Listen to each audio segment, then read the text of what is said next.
One thing that's kind of fun about us that might be intriguing to people is you can be pretty big and still operate pretty small. The pandemic was such a dark time, I think, for all of us, but a lot of good in some regard has come out of it. Start slow, see what sells and works, so you don't put too much capital into one thing. That's so encouraging. And I think especially with this new administration and with Trump getting back into office, like that will just be even more important. And you don't realize until you start that no one knows what they're doing.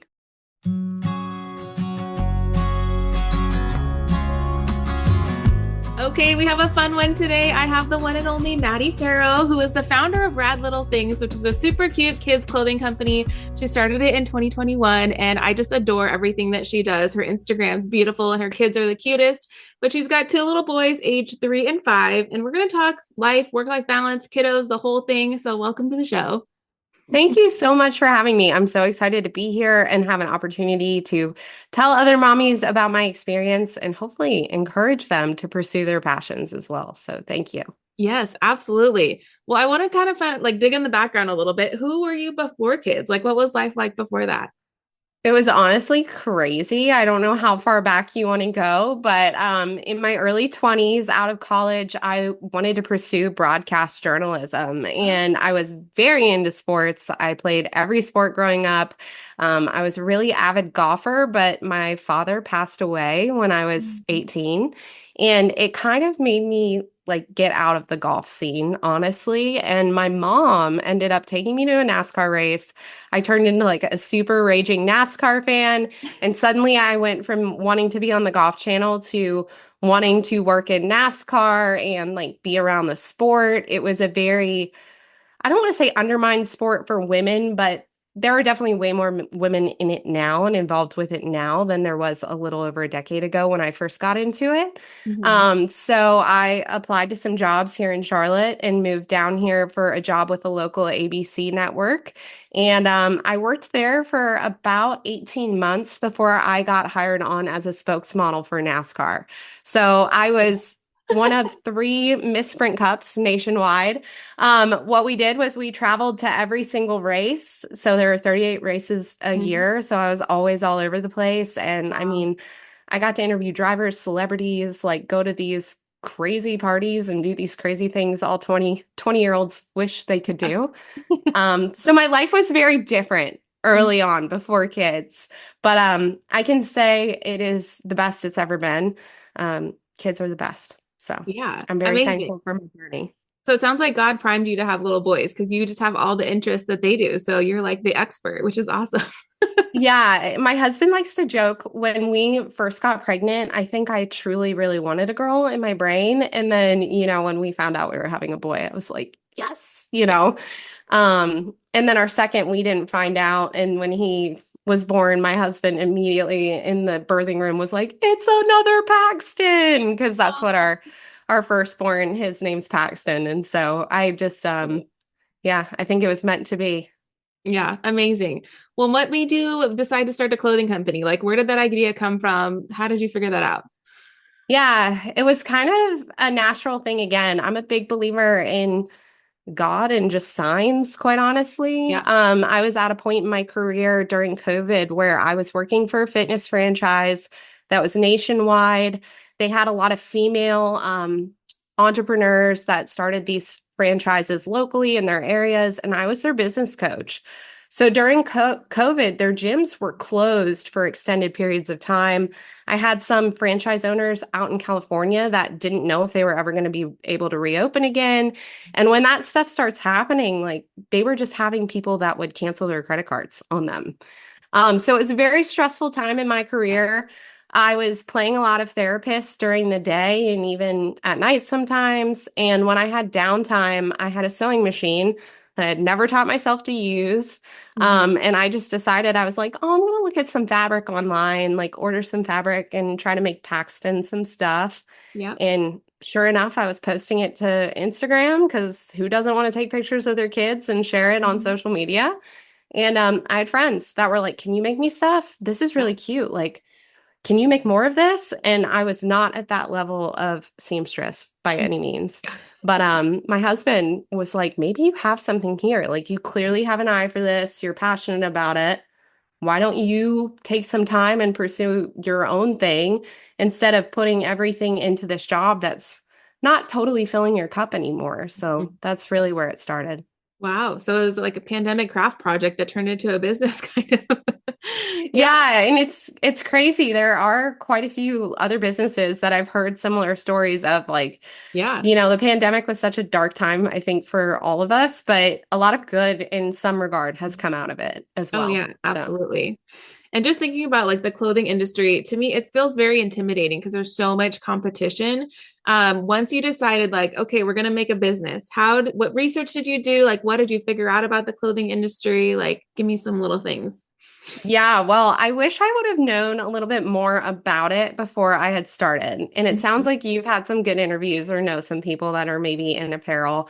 For me, I really just wanted to do it. And I was like, okay, how do I get an LLC? Like maybe we just start with screen printing some shirts. Like Mhm. being in NASCAR, we had, friends that were drivers that had like apparel lines, but they were buying blanks and having them screen printed and selling them. So that's kind of where it started for us. And in retrospect, I wish I could go back and be like, oh my gosh, you don't know what you're doing. Like you're about to have a million SKUs of different apparel, and it's extremely challenging versus like if you're launching a supplement, it's one or two things, and then people buy it every month because they consume it.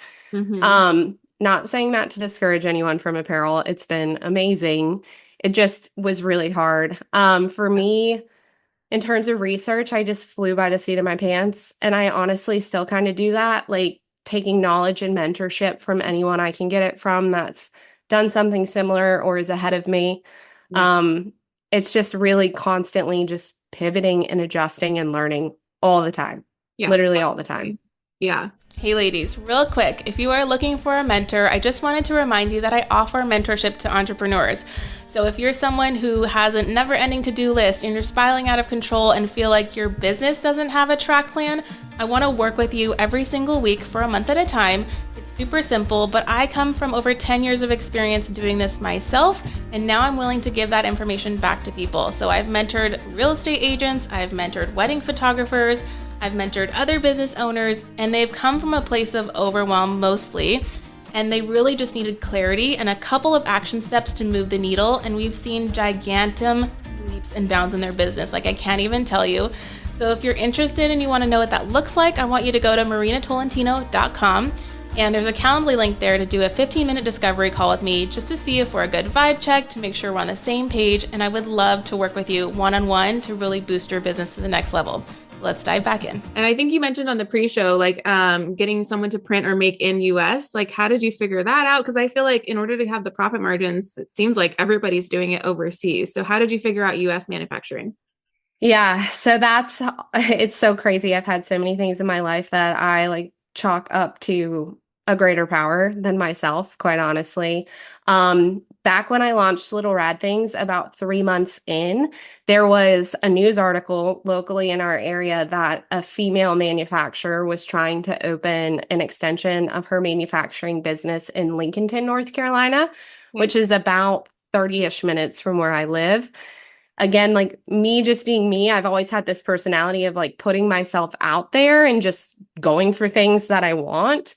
So I messaged her on LinkedIn and was like, I know you're doing this. I run a kids clothing brand. I'd love to just meet you. Mm-hmm. And it resulted in a meeting, which I think she thought was cute back then because I was very, very small. Yeah. But I just kept in touch with her and we've grown pretty tremendously last year. We 10x'd our business this year. We've over doubled. So it's been incredible. And she at this point is like, wow, okay, you are the person, you have the vision, you have all the things. Like, I want to work with you and mentor you and help you make this happen.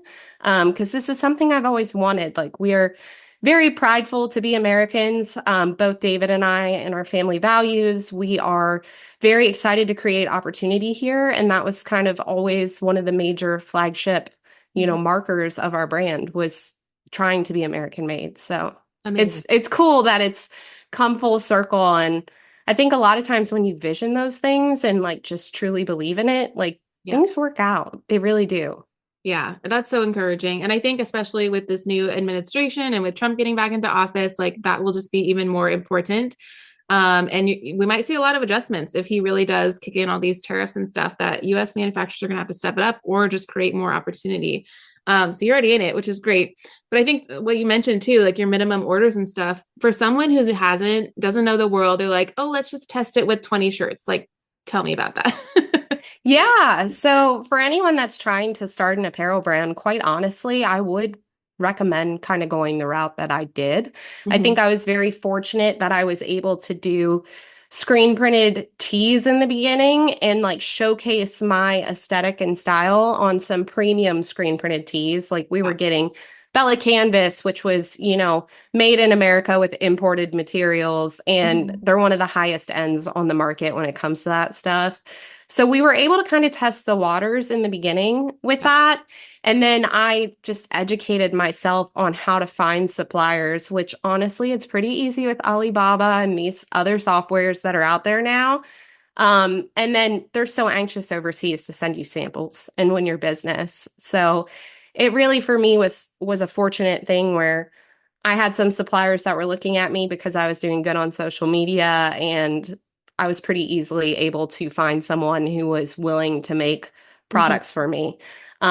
What's probably been the most challenging side of that, without being super educated on it, is how a lot of suppliers, unfortunately, will work really well for you for the first or second order until they know that they've earned your trust in your business. And then you start to see issues. Uh-oh. So I've definitely had my hiccups with like, we've had really great products. And then like a sleeper comes and the 3 to 6 month arms look like they're legs Oh, instead of no. arms. And then you're like, okay, like what do I do with this? Yeah. They're not going to take it back. Like, how do we fix it and make it right? Or in my case, like thankfully with me really liking design and knowing how to sew, I can call a different manufacturer and be like, if I send these to you, will you like cut the sleeves off and just make them short sleeve? Will you, restitch them? Like there are ways around it, but Yeah. really starting out, if you're doing small minimums, like just do the blanks, like start slow, see what sells and works so you Mhm. don't like put too much capital into one thing starting out. Yeah, that's super good advice. Okay, so year two, 2023, you 10x your business, you said. Tell me how that went down. Like, what was the attributing factor? What was it like? Like, how did that happen? Yeah. Yeah, it was crazy. It was a combination, I think, of like some really good organic social that started to happen. I started to figure out more of my brand voice, because the biggest thing I think when you're starting is like you just have to start, and it's going to get better the more you go. When I look back at like our first mission statement, I'm kind of like, oh, this doesn't make sense. Like it does, but it's not nearly as clean as it is now. But in 2023, I really started to find my niche in terms of products. Like I was getting way better at design, and the manufacturing process, because there are so many intricacies that happen there. And then we started Facebook advertising, which was huge, like getting Mhm. some of that traffic to our website. And then again, like social, I've been very blessed to kind of figure out Instagram. Yeah. That's like my bread and butter. I'm still, if anyone has some TikTok tips, if you have TikTok tips, I'll take them. I have not cracked that one yet. Yeah, I can. Um, Yeah. yeah, but just really like those organic traffic pieces were really huge. Amazing. Okay. So you just kind of went double down onto social media, what was working. So for people who are not up on Instagram yet, or like they're not getting it, they're just posting it and two people are seeing it. Can you list like three things that you must do on every post or anything like that? Probably the biggest three things that you should always do is consistently post first. Like if you're not posting every single day, at least once a day, you're missing out. And I would say once a Yeah. day isn't even enough. I know some people think that you're flooding the feed, but literally I think like the smallest percentage of your audience truly sees your posts. And same with stories. I have thousands and thousands of followers, and I'll get like 200 story views. And you can't tell me that's all of my audience Mhm. that's actually engaged. Yeah. So just consistently posting.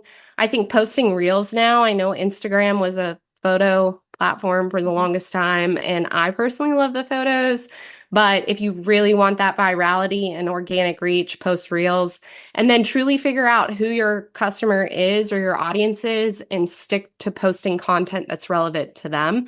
A Yeah. lot of what I post isn't for the people that already know about me. It's for the mom that's up breastfeeding her baby or just feeding her baby late at night, tired scrolling social media to stay awake, and she sees something funny, because that's what I'm good at, is sarcastic content, and Good it to hear. Yeah. works.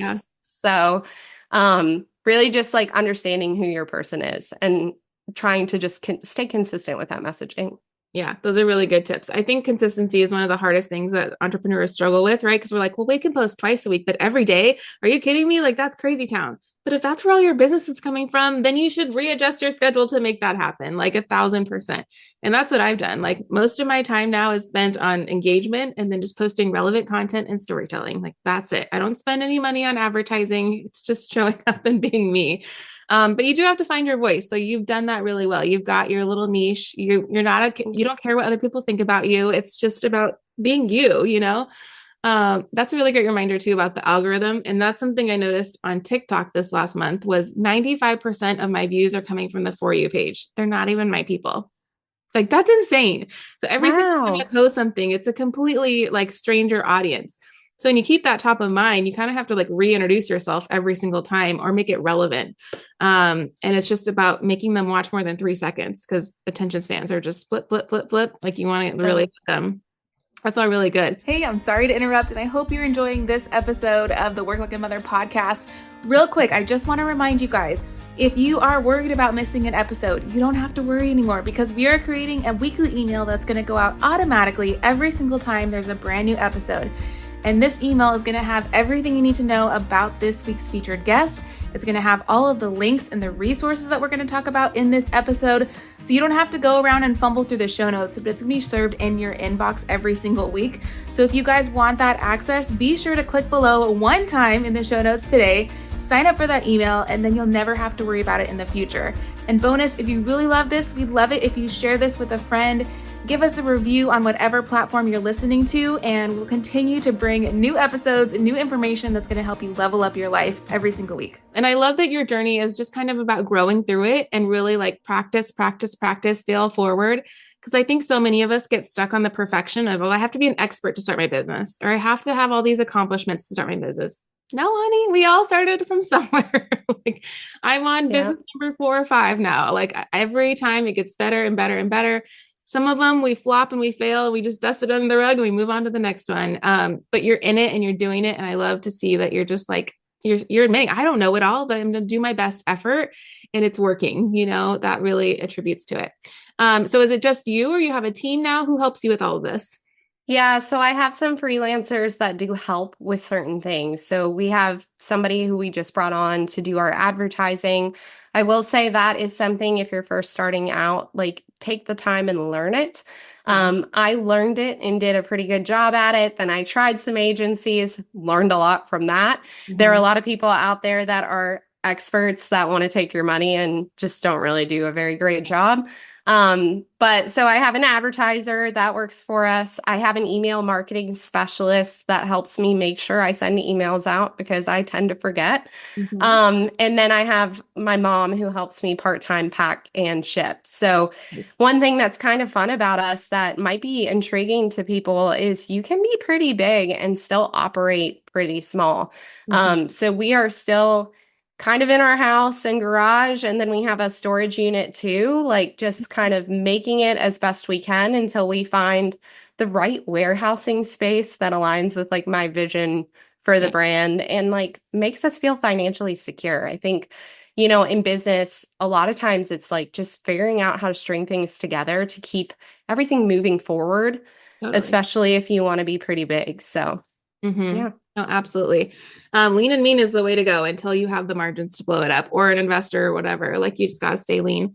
Are you pretty social in your community, like doing markets and that kind of thing? Yeah. Because I feel like Yeah, we did a couple early on. I will say I haven't done as many in 2024. 2023 we did I think 3 or 4 total. Hmm. 2024, so my husband still works in NASCAR. He is gone all the time.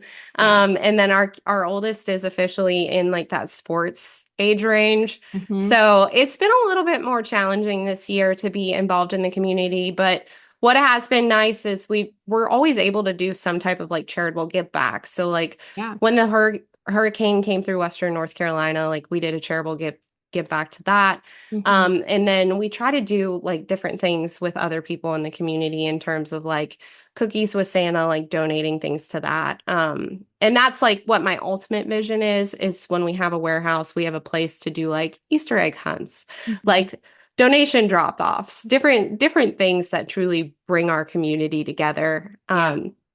Yeah. Clothing swaps and stuff like that. Like that'd be super good.